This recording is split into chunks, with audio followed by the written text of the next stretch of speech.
what's incredible is in 5 seconds flat, self-doubt can take over and rob you of your power, and rob you of joy, and rob you of your potential. Or in 5 seconds flat, you can actually use one stupid little trick to push yourself to grab it. When you talk about personality, so extroverts, introverts, a lot of us really, I know I did this, I was all wrong about what confidence meant. I thought confidence was a personality trait. I love this. Tell me more. I thought that people that are outgoing are the confident ones, right? And the truth is, confidence is not a personality trait at all. It's a skill. And a lot of the extroverted people that you know are actually very insecure. I used to be one of them. I used to be the kind of bossy, crass loudmouth that didn't believe in myself, that didn't believe in my ideas, that didn't have the confidence and the courage to really be the real me, who I am, who I'm not, flaws and all. There are a tremendous number of introverted people that feel uncomfortable putting the attention on themselves, but they're very, very confident in their ideas. They definitely believe in themselves. And so when you start to separate confidence not as a matter of personality, but as a skill that you can acquire, because confidence is the ability to move, in my opinion, from thought to action. Because when you're a confident person, you believe enough in yourself and your capabilities that you're willing to try, that you're willing to share. To me, confidence isn't the assuredness that it turns out, it's the willingness to try. And that was a huge insight for me. And what a lot of people don't know about me, although I share this on stage and I'm extremely open about this because this is a topic that's really important to me, is that the single most profound use of the 5-second rule is mind control. And I say that as a lawyer. I will tell you, you can use this stupid trick to cure yourself of anxiety. Yeah, I wanted to talk about that. So you struggled very profoundly with anxiety. So walk us through like some nuts and bolts of how you use the 5-second rule, because I think so my hypothesis and the reason we founded Impact Theory is that the world is living through 2 pandemics. The pandemic of the body, which everybody understands because it's so visual. Yep. Being overweight, dying of diet-related diseases such as diabetes and things like that. But because the second pandemic, the pandemic of the mind, is invisible, people don't realize how pervasive a suicide is, and I think it's the leading cause of death among young men. I mean, it's crazy. And then that there are ways that they can go about attacking that and fixing the problem. So walk us through that. Sure, I would love to. So first of all, I literally have struggled with anxiety my entire life. And anxiety, for this conversation, the way I define it is the habit of worrying spiraled out of control. You know, you may say that you are a worrier. That's not true. You have a habit of worrying. A habit is a pattern of behavior or thinking that you repeat without realizing it. So anxiety happens when that pattern of worrying about things spirals out of control, and now it starts to marry and manifest itself with physical sensations too. That's all that it is. I know that I say that's all that it is. Me personally, I struggled with anxiety, I think my entire life. It became quite acute when I was in my late teens and early 20s. I became medicated in the middle of law school. I took Zoloft for 2 decades. When our first daughter was born, who is now 17, the postpartum depression and the cascading panic was so terrible that not only was I medicated and couldn't breastfeed, but I couldn't be left alone with her. So when I say you can cure yourself of anxiety, I don't say that lightly. 4 years ago, after I had been using the 5-second rule to change my behavior, how I spoke to my husband, how I negotiate in business meetings, how I conduct sales, the kind of parent that I am, my health habits, my eating habits, curbing the drinking, I thought, I wonder if I can use this 5, 4, 3, 2, 1 thing to get control of my thought patterns. Not my behavior patterns, my thought patterns. Yes, you can. So we're gonna build this conversation, because I want to start with something we can all relate to, and that is, how do you stop worrying and how do you stop listening to self-doubt? This is how you're gonna do it. So all day long, you're going to have moments where your thoughts drift, and I use that word on purpose. Because for me, there is a physical sensation when you start to use the 5-second rule and you start to wake up, not only on time in the morning, but you wake up to your life and the opportunities in your life. Your thoughts drift. Like, you'll just be hanging out with your friends and then suddenly you're like, I'm not sure that person likes me anymore. I haven't heard from my kids lately. I wonder if they're dead, or, as a check, like, you just start worrying about stuff. Why? Because it's a habit.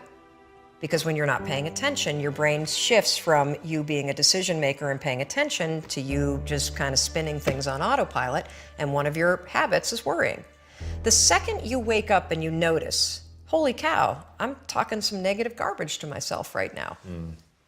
5, 4, 3, 2, 1. You've just shifted the part of the brain that you're using. You've shifted from the basal ganglia, which is where your habit loops are spinning, and you've awakened your prefrontal cortex. You've also interrupted that pattern. Now what you're going to do, because your mind is actually ready to receive a different thought because of the counting, now you can put in an anchor thought. Like, if you have a mantra, if you've got a vision about the way that your business is going to turn out in 5 years, if you just have a thought that makes you really happy and proud, insert that. Now, why does this work? It works because of the counting. And I'm not kidding. We know, based on research, that positive thinking alone, not effective.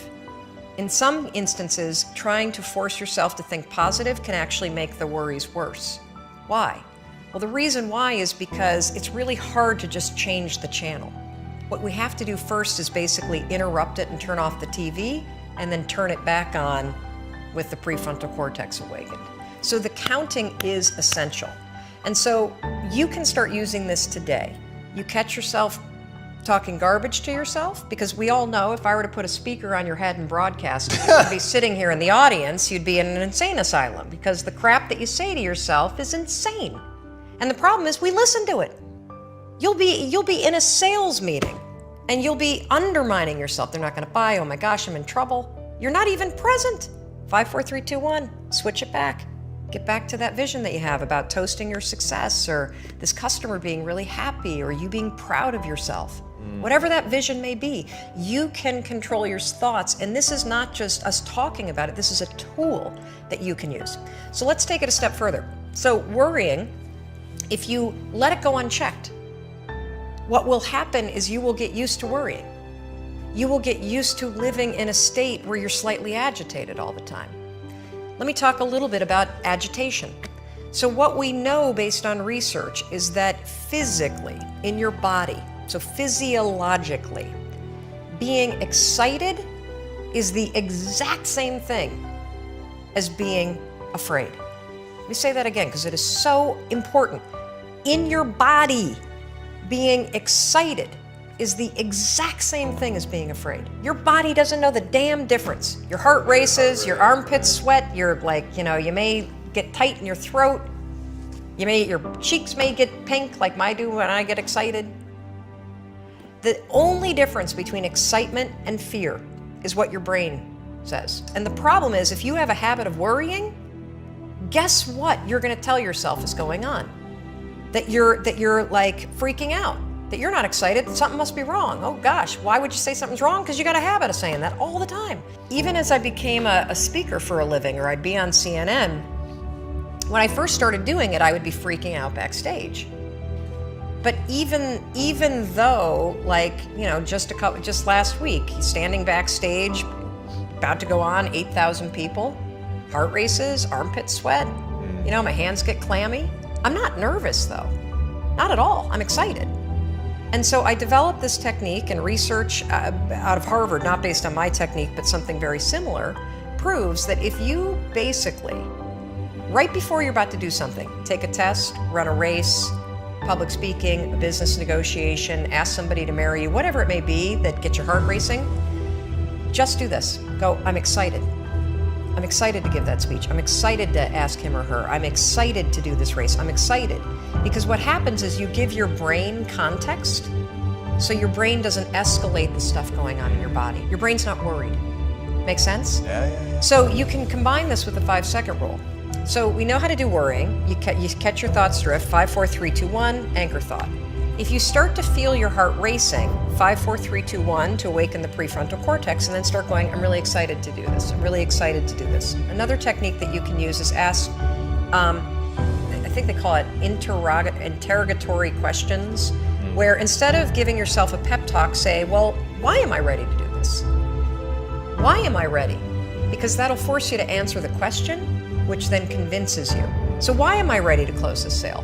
Why am I ready to give this speech? Why am I ready? So those are two strategies that you can use backed by science that are proven to actually make your performance be much better. Now let's take it a step further to anxiety. So anxiety is what happens when the habit of worrying spins out of control, your body gets really agitated, and then you allow your mind to escalate it into a full-blown panic attack. So for those of you that have not had the pleasure of having a panic attack, let me explain what it's like. So have you ever been in your car and you're driving down the road and you go to change lanes and all of a sudden there's like, oh my God, there's a car right there, right? And you swerve a little bit and then your heart's like, and you may sweat a little bit and you grip the wheel really tight and you're super locked in on the road ahead of you. But then that car pulls away and the near miss scenario passes and your mind starts going, okay, you're all right now. Right. You're all right now. That's it. That's all. That's what a panic attack is, only it happens while you're standing in front of your coffee pot. Seriously, you have that same, oh my God, what behind that? And your heart's racing, and the problem for your brain is that your brain can't look around and say, holy cow, we almost got hit by a car. Right. Your brain's saying, what the hell is wrong with her? She's making coffee and she's freaking out. And so now your brain has a problem, because what's your brain's job? It's designed to protect you. So your brain will now do whatever it can to magnify the problem. Remember, we talked about the spotlight effect. It'll start telling you all kinds of crazy stuff because it can't figure out contextually what the hell's going on. She's just making coffee, now her heart is racing and she's breathing really. Holy cow, maybe she is having a heart attack. A lot of people that have panic attacks say, I think I'm dying, oh my God, what's happening? Wow. Or you'll see them do the deer in the headlights thing where they got to get out of the room. That is the spotlight effect in your brain, now taking control and magnifying everything to get you out of whatever it was. So here's how you use the 5-second rule. You use it to stabilize your thoughts before the panic escalates. And then what happens is it drifts into worry and then it disappears. So the second you feel worry, you catch it, you train yourself to do that. If you start feeling yourself getting, your heart racing, you can 5, 4, 3, 2, 1 and use the I'm excited. If that doesn't work, literally 5, 4, 3, 2, 1, and just give yourself an anchor thought, literally, of you being okay. I'll give you another quick example because this is one that we have a tremendous number of success with, and people that hear the example use it immediately and are blown away. I used to be terrified of flying. Terrified. Every bump I'd be freaking out, and so I started using this strategy with the plane. So the second that you feel yourself getting nervous, 5, 4, 3, 2, 1, and then your anchor thought is a vision of what you're going to do when you get to where you're going. So when I get on the plane tomorrow to fly back to Boston, I'll think about walking in the house and the place is like a disaster. It'll look like everybody's stuff got loaded into a cannon and fired all over the first floor. And so if we hit turbulence, 5, 4, 3, 2, 1, I'll think about that vision, because cognitively for my brain, if I'm walking in the house and it's a disaster, the plane made it. That's the power of this. It's incredible, incredible. What I love about you, Mel, is that I love how raw and real you are about your own situation, because people are going to look at you and the first thing they're going to want to do is make you extraordinary as a way not to have to live up to your standard, because what you've accomplished really is astonishing, and seeing you on stage is unbelievable. Unbelievable. You're so good at that, and I know that it comes from working your ass off, but wow, it's very, very impressive. Thank you. But then that you use techniques, that you've got answers for, how have I done this? I've done it like this. And I've had guests sit across from me that's not their shtick, right? They have done truly extraordinary things with their life, but they seem just totally blind to how they did it. And the fact that you can walk people through it is so cool. Well, I think we're all flawed. And that's the beauty of who you are. And instead of trying to make yourself perfect in every area, it's so much easier when you accept the things that you're terrible at, or that are your weaknesses, or that are the things about your wiring. Look, if I were diabetic, I would take insulin. I happen to be somebody that's wired for anxiety. No big deal. So figure out how to, instead of fighting those things, actually trick it. Because the truth is that you're never gonna feel ready to make these changes. You're never gonna feel like doing them, but you can always make a decision. That's always in your control. Staying with somebody that treats you like garbage is a decision. It is. Staying at a job that you hate is a decision. Staying in the body that you are not proud of is a decision. Is it going to be easy? No, it's not going to be easy to change. It's simple. Do a Google search and then use the 5-second rule to force yourself to do that stuff. Change comes down to 5-second decisions, and this is why the 5-second rule is important for everybody to know. It's your job to push yourself. And I don't care if you're Dr. Martin Luther King Jr., or you're Michelangelo, or you're Lin-Manuel Miranda, who wrote Hamilton, you will struggle with self-doubt. And everybody that you admire, everybody, and the list is the same for everybody. Oh, Oprah Winfrey, and I want to be like, Tom, and I want to be like, Branson, and I want to be like Jay-Z, and I want, everybody's list is the same. Bill Gates, and do you know what those people do? They do not have the habit of hesitating. They trust themselves. In today's world, where you have the internet, you can literally learn, launch, do anything. Anything. The only thing that's truly stopping you are the limiting patterns that you think, the self-doubt, the fear, the habits that you have. And you can break them.